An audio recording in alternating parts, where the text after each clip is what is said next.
Yeah, I mean, like, you think, why did she do that? She needs Katniss to die if she wants to win these games.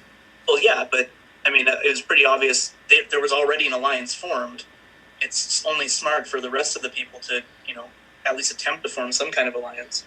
And Rue, it made sense that Rue would rely on Katniss because, because she's another strong person in the games. I think we realized that. But it was clear. It was clear why they teamed up. I thought it wasn't clear why Katniss was so fucking bummed when she died, except for because, really, it wasn't.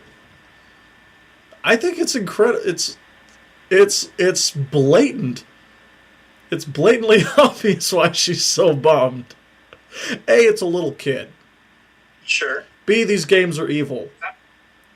C, what? Sorry, Greg? B, these games are evil.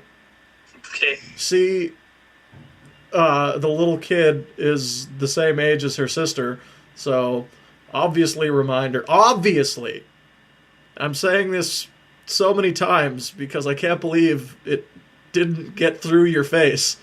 It obviously reminded Katniss of her sister. Have you read the book? No. Okay, no, I was just curious. I don't read. Well, shut up. That's a sucker's bet. Please read the books, whoever might be watching this. They're probably really good. But that's the other thing, is that her relationship with her sister was only really strong for, the parts up until when she actually left for the training. And then from that point on, her sister was put to the backside. And I understand that a lot of the books is all like internal stuff, right? Like you hear a lot of Katniss's thoughts and that kind of thing, and it's hard to get that across in the film. I get that. But I also forgot about her sister eventually.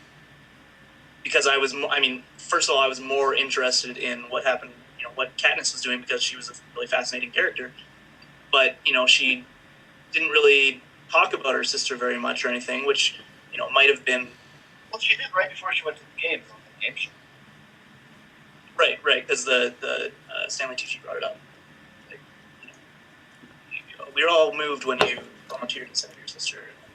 There's that whole thing. But then she, here's the thing with her character as well, and this is another minor complaint, but her motivations in the games were very unclear. They had the whole thing with Woody Harrelson, Haymitch, talking about how you need to play up the. She's not ready to. She's not ready to kill yet. She doesn't have motivations. She just wants to survive. That's not what I'm talking about. Let me finish my thought.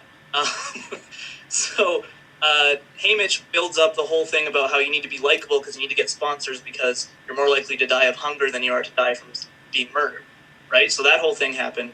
And then from that point on, it's clear that she's trying to play up to get sponsors, but how she's doing that is not as clear because like certain elements of it anyway. There's the stuff she gets from Lenny Kravitz, like the fire dress and stuff like that. That's very clear. Like, oh yeah, that's you're making yourself a legacy or whatnot. Shooting the arrow at the apple, the evaluation thing, that was clear. But once she if I can interrupt, that wasn't something to make her more likable. It just turned out that way. Right. Sure. Well, but didn't she say I thought it would get their attention or something? I thought it was pretty. Didn't she say I was angry? I just got. Angry.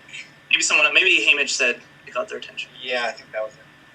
Anyway, the biggest kind of issue in that sense, because I think a lot of it was clear, what she was trying to do, but the one that wasn't clear was her relationship with PETA, which I'd like to talk about. Oh, but the vagueness there is, yes. I think, a great part of the movie, though. I disagree so much. Because you're wondering, how much of this is real, how much of it is playing up to the sponsors. For both of them, how much do they actually feel about each other? Yes, absolutely. Yes. I didn't, it wasn't that, I didn't, it was basically that I didn't feel Like, it was clear one way or the other. And I wanted it to be. Because if she had legitimate feelings for him, then that would be good, because that would get me emotionally invested in their relationship. And if she didn't have real feelings for him and she was playing up her sponsorship, then that would give me reason to... Well, it would make her character that much more interesting. This is all stuff for the sequel. That doesn't matter. You can't do that. You can't be like, don't you see? You gotta go with that one, theoretically. Like, it just would have been really interesting if we knew that she was doing it for sponsorship and just using this kid. But it's a little bit of both. Especially because of the whole flashback with, him giving her bread when she was starving. Like, that makes me think, oh, she probably actually has feelings for him. Here's the thing, it's unclear to her. Okay. And that's the most interesting thing to me, is that she feels some feelings for Peta, but she doesn't know if his feelings for her are genuine, if she should bring them back. Like, when he gave her bread in the flashback, she was completely thrown off guard. Like, why is he fucking doing this? Sure. And so, like, that's the most interesting part of it. But that's what I weighing survival against her own, heart. Right. And that would be interesting, too, but I didn't get that from the film. What I got was that they had... Okay, this is what I actually got, and then it wasn't until I read about it afterwards when I was like, oh, there was supposed to be some ambiguity there about her love for Peta. I thought they legitimately loved each other. After the whole cave scene where she, fed him chicken soup and kissed him, and... But really, the problem was, we call that a kiss? Yeah. Yeah. Because that's the way... That's... No. I don't understand. No. Because that's playing a showiness to it.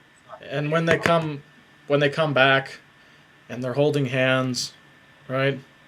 Yeah. When they come back from the Hunger Games and they survived and they're holding hands and they're in love, that's the way they stay alive. That's the way they survive. That's the way they deal with it. And sure, that and is...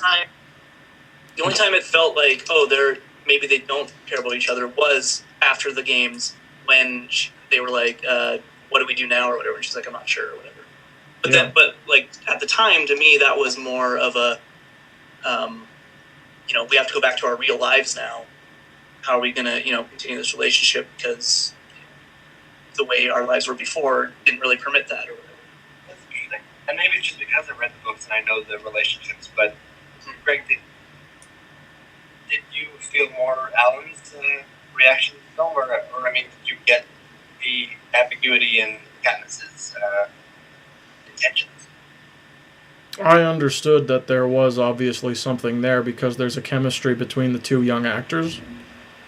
There was chemistry between the two young, the people who played them, and so there was something there that you can't hide on film.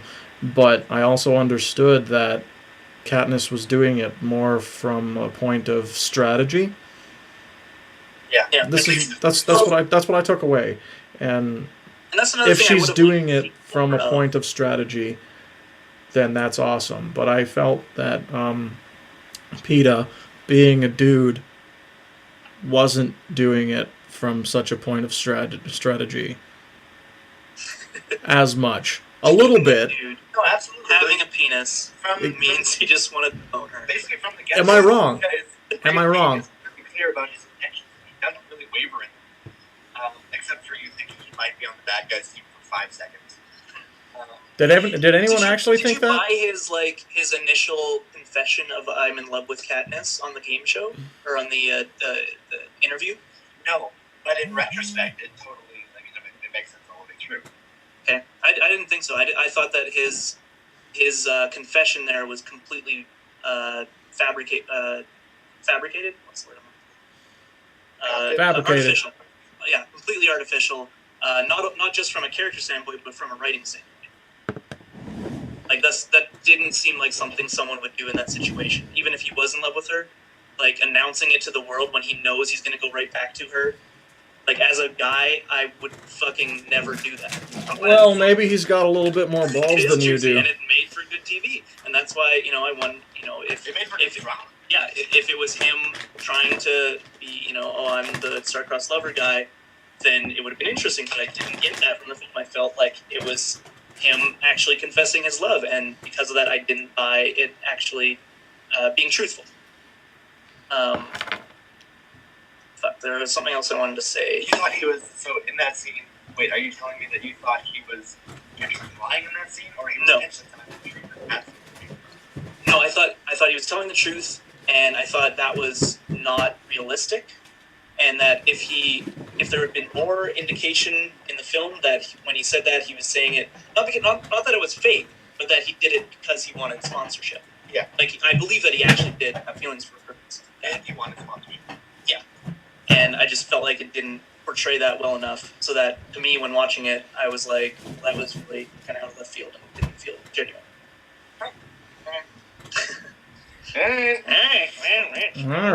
All right.